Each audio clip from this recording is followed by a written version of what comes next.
So, you want to know what the infantry life is like?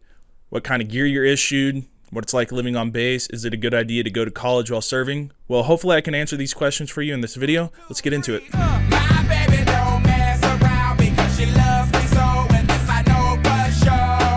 Hey guys, how's it going? I'm making this video to give you guys kind of a deeper look on what it's like living here at Fort Carson, what it's like being in the infantry, what we kind of do in this job.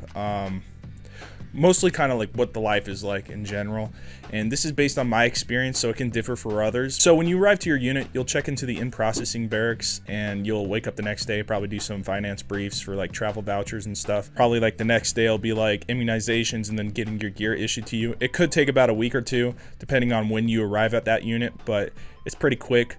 And in terms of the gear I was issued here at Fort Carson, I'll give you guys kind of a glimpse of what that's like. Alright, so this is duffel bag 1. Now I'm going to be excluding all the gear I got issued in OSIT and brought over to this unit. Let's get started. Starting things off, we got the assault pack. Next, we got the e-tool pouch with an e-tool. This is what the e-tool looks like. This is a waist pack. This is a neck gaiter. The wet weather bag. 2 canteens inside of 2 canteen pouches. A flashbang pouch and 2 grenade pouches. The flick.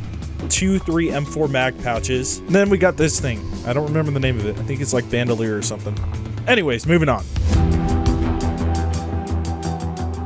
In duffel bag 2, we got the full sleep system with the level 1, 2, and bivy cover. Winter boots with their inserts, ACH. Then we got the IOTV Gen 2 with the 2 mag pouches, and all the accessories to the IOTV. We got the iPro Clear and Dark, and the level 7 top and bottom. So after in processing, I arrived to my battalion where I was assigned my company and platoon. After that, I moved into my barracks. My first barracks was actually an NCO room. And then after about 6 months after I got back from my first rotation to NTC, they gave me this room that you guys see here now.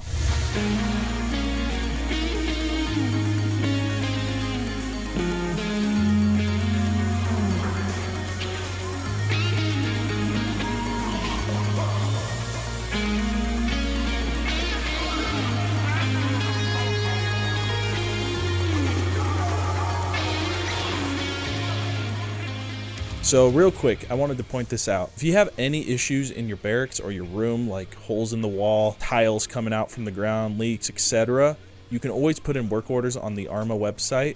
I just put in like 22 work orders over the past month, and I've had this entire place almost renovated, aside from the doors being replaced. So I strongly encourage you guys to utilize ARMA and the work order system because it's just very helpful. Alright, so now that I'm on my lunch break, let's talk about RFI. What is it, you may ask? It's basically CIF 2.0, but you get issued a lot of the new gear. And I'm pretty sure you only go if you are going to like NTC, JRTC, or deployment, right? But I could be wrong about that, forgive me if I am. This is what you'll get though, if you go to RFI. Starting things off, you got the new ruck. Then you got the MSV Gen 2 with the concealable plate carrier, the front, back, and side plates, this thing, and then the 2 combat tops. I also almost forgot the eye hips as well. Okay, let's show you guys what the field's like here.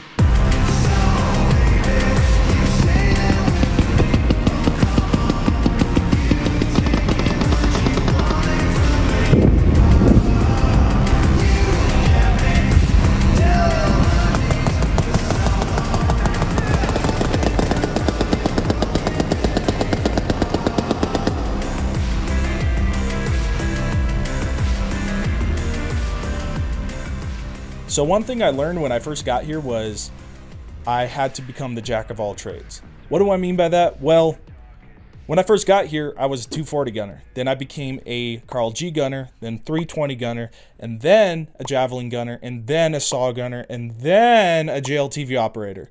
So I had to kind of rotate through almost all the positions you can do as an infantryman. I've learned how to do the drone stuff. I've learned how to counter drones, all that crap, you know? So you're going to have to be willing to learn a lot of stuff. I was also a designated CLS, which is Combat Lifesaver.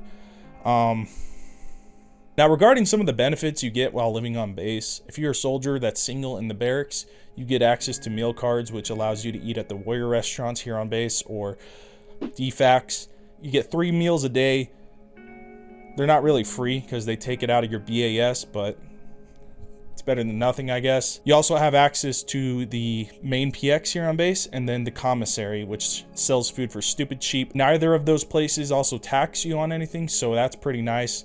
It's nice for soldiers, especially when we don't get paid that much compared to most people in the workforce. But we also don't have to pay the electric bill. We don't have to pay for rent. We don't have to pay for all this stuff if you're a single soldier in the barracks. If you're married, you get on-post housing, or you can live off-post and get BAH and BAS. And that's something I can do for a video another day.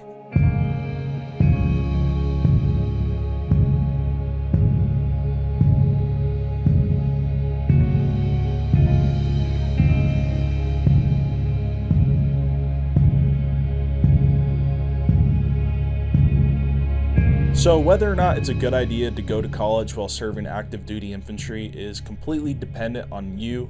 The only reason I'd encourage it is because the Army will pay for your classes and the books and everything needed for them. Me, I am attending AMU, so that's American Military University, and I'm only taking 2 classes. I'm working to get my bachelor's in business administration. It's just also good for when you do get out of the infantry, when you do plan to, leave the Army. You'll have more on your resume, you'll have your military experience, you'll have a college degree, and definitely encourage it if you want to, plan ahead, make sure your future is secure essentially. But there's no reason you have to. If you don't want to, that's totally cool, and it's up to you.